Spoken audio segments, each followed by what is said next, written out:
Jenny Jedeikin's writing has appeared in Rolling Stone, In Style, The New York Post, The San Francisco Chronicle, Curve, and Playgirl. Her mama monologue is called Why I Never Became Jenny Friedlander. Jenny.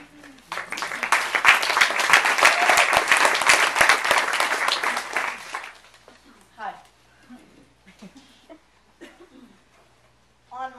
On my wedding day in 1995,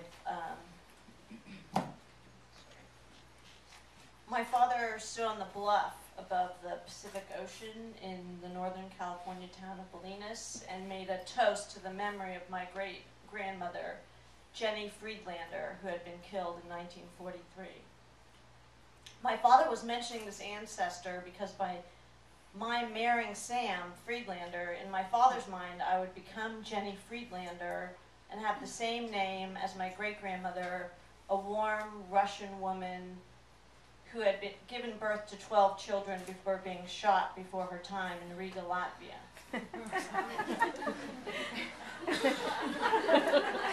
But my father didn't know me very well. I never did become Jenny Friedlander because I had never wanted to take my husband's name.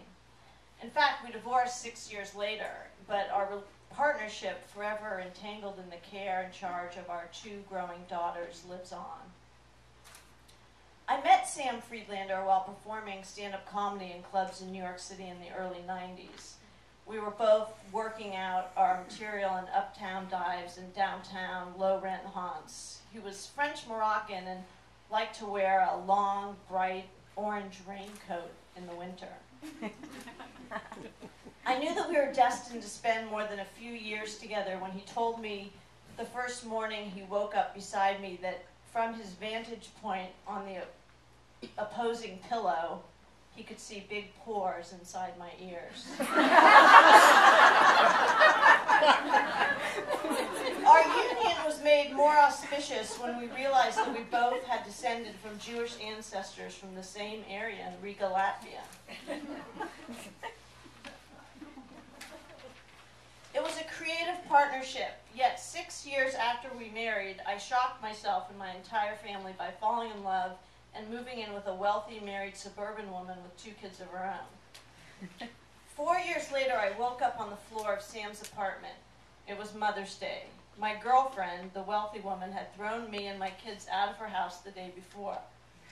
My own mother was close to dying from Lou Gehrig's disease that very morning, and I was grateful to have a place to lay my head.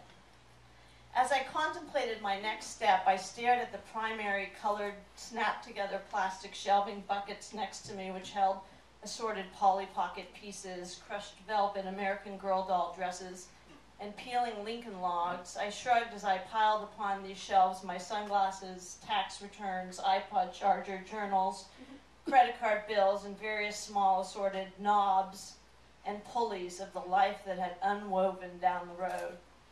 1 month later, I found a house to rent nearby. It's all good, yet the pain of having broken apart from a good man who is the father of your 2 children never entirely lifts. It can't. When I go over to Sam's apartment in the morning to pick up the kids after he's left for work, I look around the kitchen. His cabinets are so much better organized than mine. And I miss some of the soup bowls he got in the divorce and the spicy tuna pasta he used to make. And the decision that I would be eating home-cooked meals inspired by Sam's French-Moroccan mother for the rest of my life. But what else could I do, I tell myself, and remember, I'm not any part of the equation man and wife. Then I wander over to open his freezer. He always has plenty of extra meat to cook up something last minute and stocks up on essential items for rainy days. For instance, Sam has a wealth of contact lens solution in the closet, which I often have an inexplicable urge to steal, and even once I did. But if that is truly my worst crime, I am free, I tell myself. I am living a life true to who I am. At least I can make that choice. I'm lucky. My great-grandmother was not so lucky. She was never asked if she wanted to fall quietly into the ditch in the middle of the forest. just for being a little different. She had no choice. And on a good day, when I can see through the fog of my guilt to the strength of my convictions, I honor Sam for being so generous. And maybe I say to myself, he's that way because somewhere, hovering over us, lives the spirit of the woman I never became.